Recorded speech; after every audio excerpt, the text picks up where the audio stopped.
So here we are, we three queens. I'm Achieng. I'm Musonda. And I'm Micheline.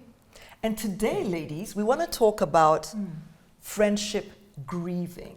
Wow. Now, yes, admittedly, there's a number of ways that you can grieve loss of a friend when they die. But I really wanted us to talk a little bit more about the other aspects of grieving the loss of a friend. There's so many different ways that we lose a friend. Maybe we outgrow each other.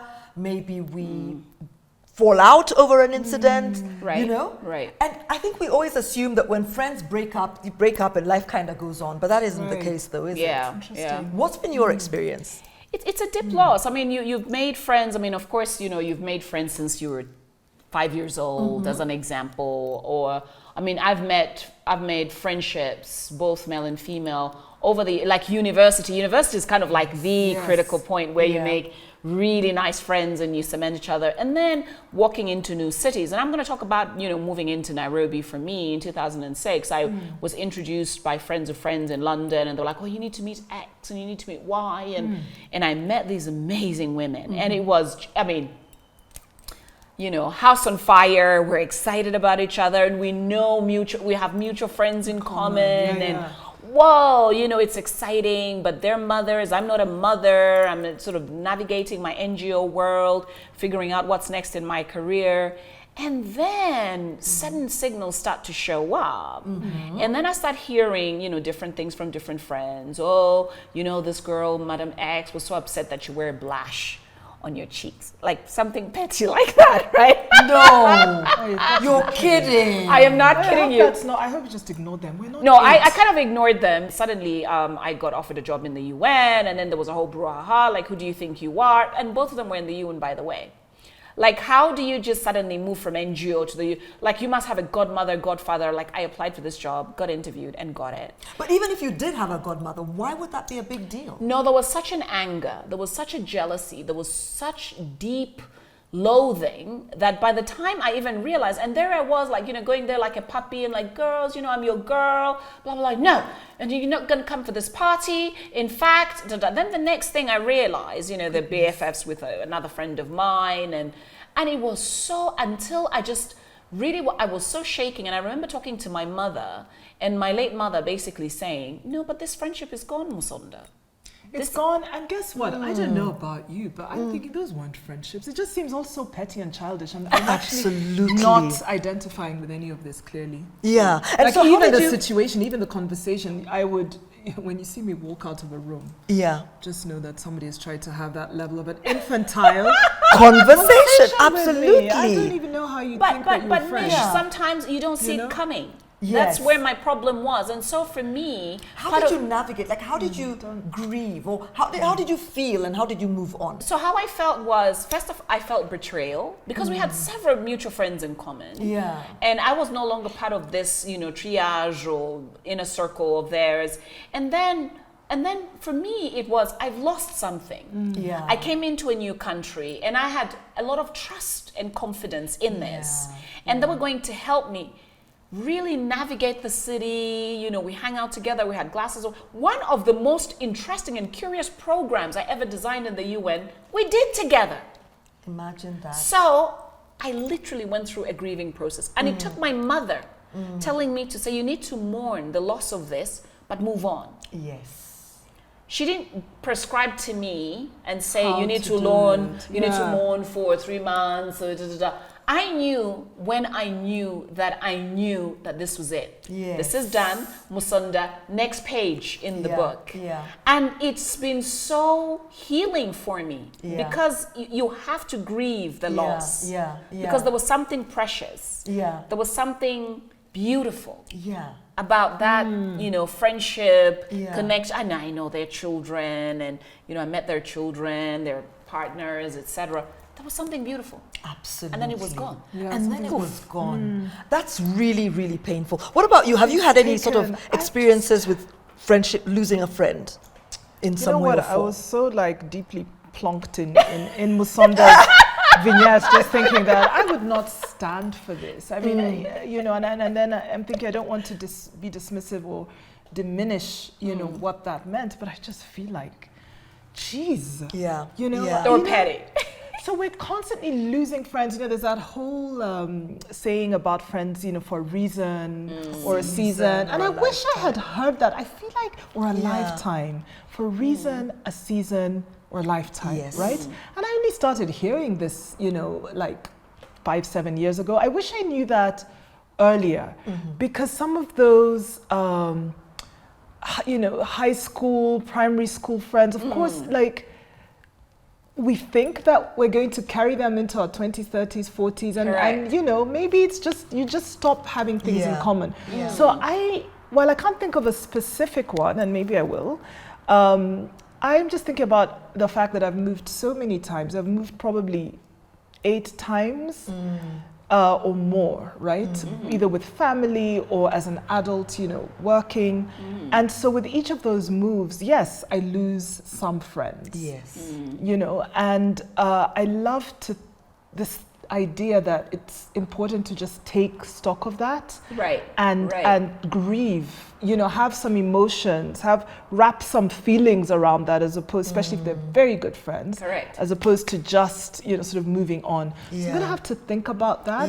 But I guess I'm constantly like losing, you know, friends. I love the fact that now with Facebook and technology and stuff, we can maintain friendships. But I'm going to pause and think if anything specific comes up. But it's not. It's both loss and outgrowing. In fact, on that outgrowing, you do outgrow. And as we outgrow, just something to what you've said is that we have different levels of friendships as well in terms of depth. And there's a thing that I came across when I did a training one time on women leadership that talked about inner circle and outer circle.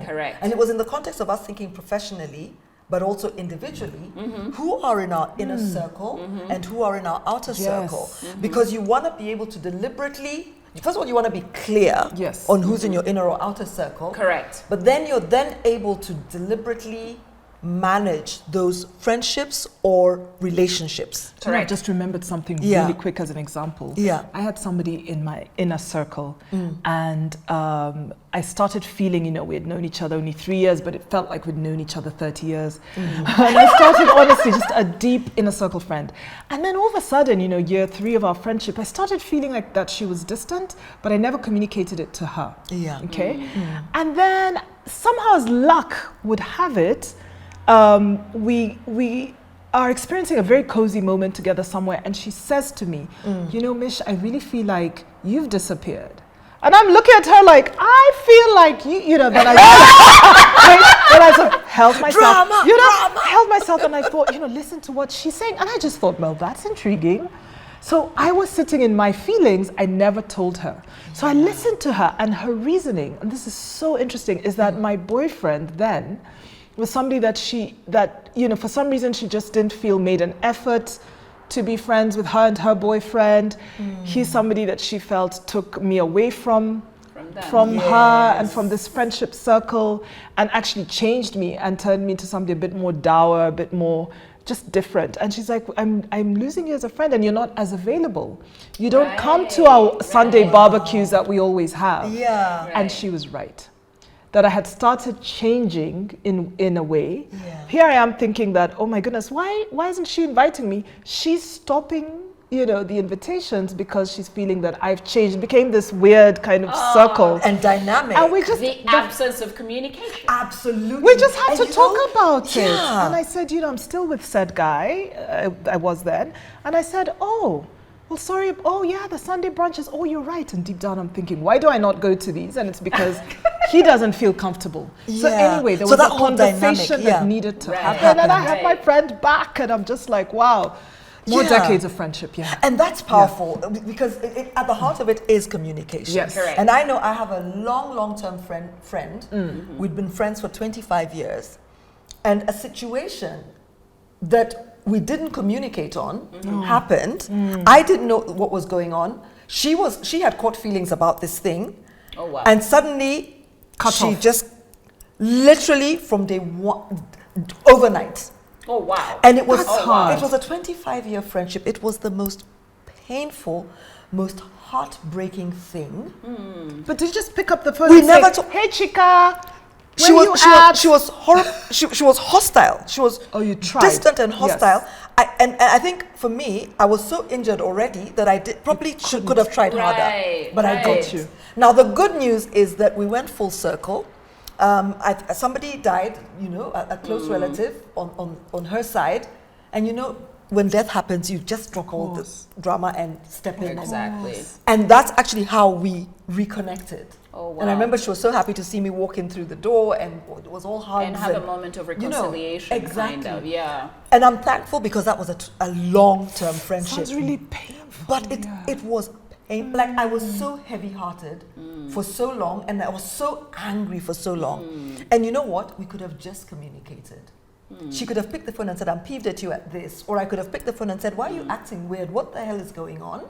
And let's have the convo. Maybe that those time difficult conversations needed to pass. I'm thinking like a friend is like sometimes a cushion, a blanket, a house. A friend is a part of your soul. A friend is so many things. And when you said grief, you're right. It's just like you've gone. Yeah. With a bit of me almost. Yes, because you're in each other's lives. Yeah, you see each other or talk every day or talk every couple of days or see each other every week. I used to camp in her house every Sunday. Yeah. But could I also be right to say that this is also very specific to female friendships? Do you know, as you were talking, I found my mind flipped to some of my male friendships, but more importantly to male. Or interestingly, perhaps male-on-male friendships. I don't know. But what about your male friends? For you guys, I have like a couple of male friends. Let me tell you, if they dare, if you dare, I'll just be like, no, just. Yeah. I think men communicate differently. Men communicate differently. Yeah. I've had like long-term friends. Like I bumped into one in Lusaka just in May, and he was like, dude, because we call each other dude. Like, dude. Just because you've had these two bambinos, in fact, and then he looks at my children. I've known this woman before you came in this place, so don't take away from me. So for him, he was straight up. He was like, you're my friend, and you've been my friend regardless of any dynamic that cooks. And he was so curious because he was like, I've known your mother even before you came into her life, and in fact, before she came the boss of the bosses of bosses. This is my friend. Yes. And we dip in and out of each other's lives just like that. I got married, I've got children, I've divorce, but I think that male-female dynamics are different versus the female. Yes, you're so right. I have a male friend, and again, a bit of a disconnect that led to me distancing myself. And I feel like he wouldn't let me distance myself. And he was just, he would reach out, he would send me birthday messages, he would whatever. Right. And when I recently saw him, but our love was just complete. We've been such good friends for so long. But did you have to explain yourself? Never. I just feel like, but the thing that injured me, I told him about the thing that injured me before I distanced myself. But I feel like he never let me cut the cord. Yeah. He just consistently stayed my friend. Honestly, but our joy knew no bounds. You need to understand. I was just ensconcing him in hugs, and I was so happy to see him. And he's been a good friend, platonic friend, forever. It's at least 15, 20 years. So, maybe it's different the way guys I wonder, next time when we have time, maybe we'll bring some guys up here. I think we should bring some guys. To know about the friendship breaking or grieving of female and male, but also two men. Yes. For example, just how... given that we have this whole women are from Venus, men are from Mars, whatever, how does that then go down? Correct. Yes. That's for another time, though. That's for another time, though, because we're out of time.